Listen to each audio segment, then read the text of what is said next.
حضرت حسن بصری رضی اللہ تعالیٰ عنہ فرماتے ہیں اپنی توبہ کا واقعہ، فرماتے ہیں کہ میں امیر کبیر شخص تھا اور بصرہ کے بازاروں کے اندر دکھی پریشان لوگوں کی مدد کے لیے بھی نکلتا تھا۔ ایک دن میں بازار میں جا رہا تھا کہ ایک خاتون مجھ کو نظر آئی، اتنی خوبصورت جیسے چاند کا ٹکڑا ہو۔ میں نے مسلسل اس کی طرف دیکھنا شروع کر دیا۔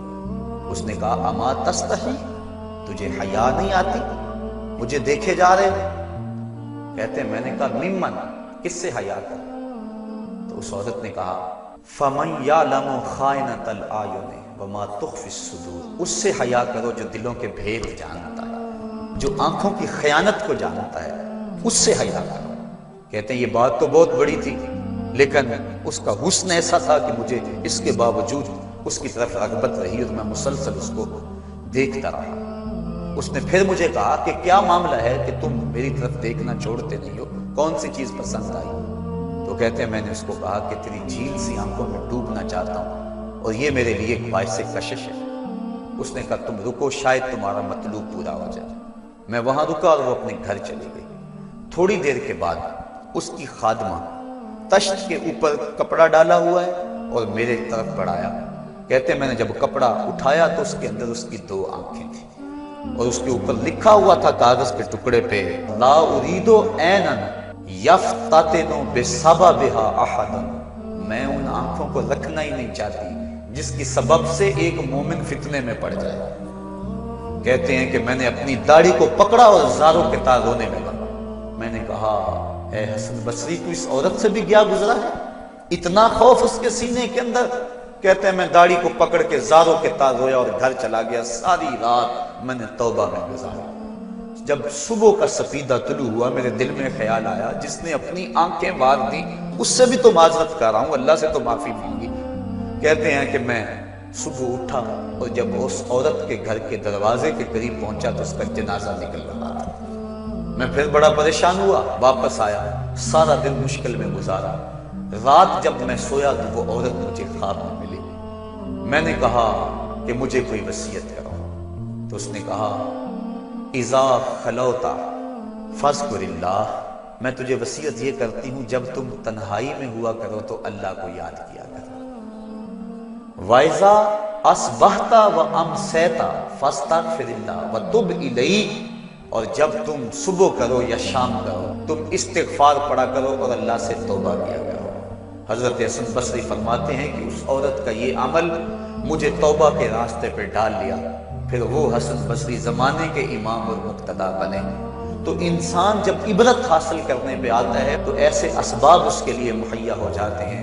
توبہ کرنے میں دیر نہیں کرنی چاہیے۔ بعض بات بندہ سوچتا ہے کہ ابھی میرے بڑے کام پڑے ہوئے ہیں، جب میں بوڑھا ہوں گا میں ریٹائرمنٹ لے لوں، میں بچوں کی شادیاں کر لوں۔ مومن تو جب گناہ کر بیٹھتا ہے تو محسوس کرتا ہے جس طرح پہاڑ کے نیچے آ گیا، ابھی گر جائے گا اور مجھے کچل دے گا۔ اور منافق یہ سمجھتا ہے گناہ کرنے کے بعد کہ بدن پہ مکھی بیٹھی تھی، ہلکے سے اشارے سے میں نے اس کو اڑا دیا۔ وہ مکھی کے بیٹھنے جیسی کیفیت کا احساس کرتا ہے منافق۔ تو جب دل سیاہ ہو جائے تو بندہ گناہ پہ گناہ کرتا ہے، زندگی گناہوں سے لتڑی ہوئی گزرتی ہے لیکن توفیق توبہ نہیں ملتی۔ صاحبو، زندگی بیت رہی ہے، ایک ایک لمحہ کٹ رہا ہے، ہم لمحہ لمحہ موت کے قریب ہو رہے ہیں۔ ہم سمجھتے ہیں ہم بڑے ہو رہے ہیں لیکن نہیں، ہم چھوٹے ہو رہے ہیں۔ جب گنتی الٹی شروع ہو جائے کام جلدی 0 تک پہنچ جاتا ہے۔ سانسوں کی الٹی گنتی شروع ہے اور ہم لمحہ لمحہ قریب ہو رہے ہیں۔ رمضان کا موسم ہے، جمعۃ المبارک کا یوم سعید ہے، سہانی گھڑیاں ہیں، امٹتی ہوئی رحمتوں کی برسات ہے۔ فرمایا حدیث میں کہ ایک ساتھ جمعۃ المبارک میں ایسی ہوتی ہے جس میں جو دعا مانگو اللہ اسے قبول فرما لیتا ہے۔ اور حضرت عبداللہ ابن مسعود رضی اللہ تعالیٰ عنہ فرماتے ہیں کہ جس نے وضو کیا اور اچھا وضو کیا اور اس کے بعد 2 رکعت نوافل ادا کیے اور اس کے بعد دعا استغفر اللہ العظیم الذی لا الہ الا هو الحی القیوم واتوب الیہ، کہتے جس نے اس دعا کو پھر پڑھ لیا، اگر اس کے گناہ ہیں وہ سمندر کی جھاگ کے برابر بھی ہو اللہ سارے معاف فرمائے۔ مالک تو گناہوں کو معاف کرنے والا ہے، ہم ہی جہنم میں چھلانگیں لگا رہے ہیں لیکن وہ تو کہتا ہے آجو میری رحمت کے دروازے کھلے ہوئے ہیں۔ اسیاں سے کبھی ہم نے کنارہ نہ کیا، تو نے بھی مگر دل آزردہ ہمارا نہ کیا، ہم نے تو جہنم کی بہت تدبیر کی، تیری رحمت نے لیکن گوارا نہ کیا۔ اس کی رحمتیں بندے کو آوازیں دے رہی ہیں، یا ایھا الانسان ما غرک بربک الکریم، اے انسان تجھے کریم رب کے دروازے سے کس نے ہٹا دیا؟ الذی خلقک فسواک فعدلک فی ای صورت ما شاء رکبک، جس نے تجھے پیدا کیا، جس نے تجھے تخلیق کیا، تجھے حسن اور جوانی دی، تیرے اعضاء کو توازن اور اعتدال دیا۔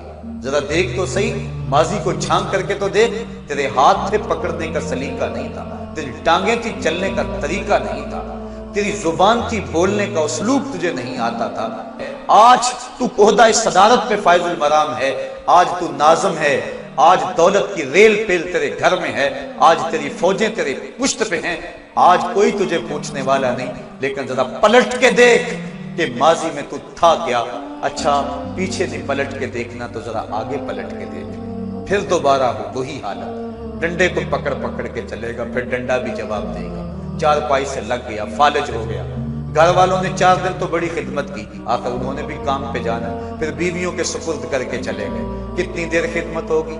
اب سارے تنگ آ گئے، آہستہ آہستہ منہ سے یہ دعائیں نکلنے لگی، اللہ بابے کو پردہ دے دے تو ٹھیک ہے، بتا ہم تجھے پردہ نہ دیتے تو کیا کرتا؟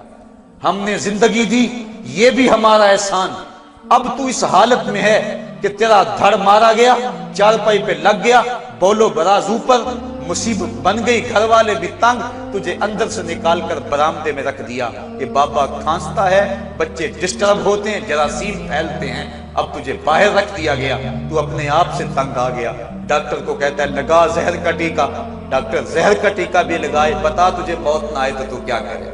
ہم نے تجھے زندگی دی، یہ بھی ہمارا احسان، فَأَمَاتَهُ، ہم نے تجھے موت عطا کی، یہ بھی ہمارا احسان، فَأَقْبَرَهُ، اگلی کہانی بھی سن، کتا بھی تو مرا تھا، گھسیٹ کے روڑی پہ نہیں ڈال دیا؟ بکری بھی تو مری تھی، گھسیٹ کے روڑی پہ نہیں ڈال دیا؟ اگر تجھے بھی پکڑ کے روڑی پہ ڈال دیا جاتا تو کیا کر سکتا تھا؟ لیکن ہم نے کہا نہیں نہیں، یہ میرا شاہکار ہے، اس کو غسل دو، بیری کے پتے بھی ڈال لو، صفائی ستھرائی خوب ہو جائے۔ انسان ذرا غور تو کر، تو کس چیز پہ نازاں ہے اور بھول گیا اس رب کو؟ آجا، اس کی رحمت کی باہیں کھلی ہوئی، وہ بلا رہا ہے تجھ کو، آجا پلٹ کے آجا، آنا تو تو نے ہے ہی، کل جو کفن میں منہ چھپا چھپا کے آتا پھرے گا، آج کھلے منہ آجا، اس کی رحمتیں آواز دے رہی ہیں، یا ایھا الانسان ما غرک بربک الکریم۔ صاحبو، جوانی کی توبہ بہت بڑی دولت ہے، جو جوان ہے وہ جوانی کے ایک ایک لمحے کو غنیمت سمجھیں، وہ جوان جس کی جوانی اللہ کی عبادت میں گزری، حضور فرماتے ہیں کل قیامت میں جب کوئی سایہ نہیں ہوگا، اللہ اسے اپنے عرش کا ٹھنڈا سایہ نصیب فرمائے گا۔ اور بڑھاپے کے اندر بھی توبہ بڑی دولت ہے، وہ جوانی کی فضیلت زیادہ ہے، لیکن بڑھاپے کے اندر بھی توبہ نصیب ہو جائے تو یہ بھی بہت بڑا اعزاز ہے، ورنہ ہوتا یہ ہے کہ قبر میں ٹانگیں ہوتی ہیں اور گناہ پہ گناہ کیا جا رہا ہے۔ وہ کیا کہا تھا میاں محمد بخش عارف کھڑی رومی کشمیر نے کہ ہڈیاں کمبن گوڈے کھڑکن تے اڑ گیا لک تیرا، اجے بھی بدیوں باز نہ آیا، جیو برت تلیرا۔ اے انسان کدھر بھٹک رہا ہے، مالک تجھے آوازیں دے رہا ہے۔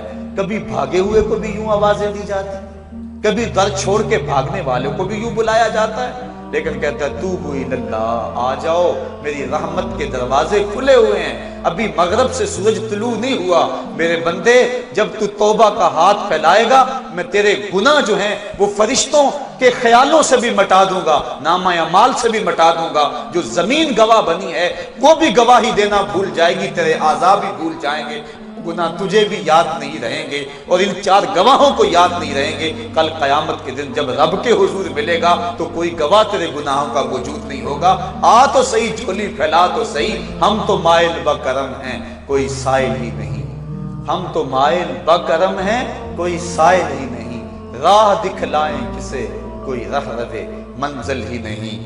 آؤ، توبہ کا دروازہ کھلا ہے، اس کی رحمتوں کا دروازہ واہ ہے، اس کی کرم نوازیاں تمہیں آواز دے رہی ہیں، جھجک آتی ہے اس کے در پہ آتے ہوئے، چلو میرے نبی کا وسیلہ لے کر آ جاؤ۔ وَلَوْ أَنَّهُمْ إِذ ظَّلَمُوا أَنفُسَهُمْ جَاءُوكَ اگر تم گناہ کر بیٹھے ہو، اپنی جانوں پہ ظلم کر بیٹھے ہو، آؤ تمہیں توبہ کا ایک اور راستہ دکھاؤں، آسان راستہ، کہ تم میرے نبی کی چوکھٹ پہ آؤ اور یہاں آ کے معافی مانگو، پھر میرا نبی تمہارے لیے ہاتھ اٹھا دے۔ تم تو معافی مانگنے آئے تھے، لَوَجَدُ اللَّهَ تَوَّابًا رَحِيمًا، توبہ تو ملنی ہی ملنی ہے، نبی کو ساتھ لے آئے ہو، میں رحمت بھی فرما دوں گا، اضافی رحمت اپنی جانب سے فرماؤں گا، آؤ تو صحیح میری چوکھٹ پہ۔ اللہ کے محبوب کی چوکھٹ پہ صحابہ آیا کرتے تھے، اور محبوب کے جب ہاتھ اٹھتے تو پھر دعائیں قبول ہوتی، توبہ کے دروازے کھل جاتے۔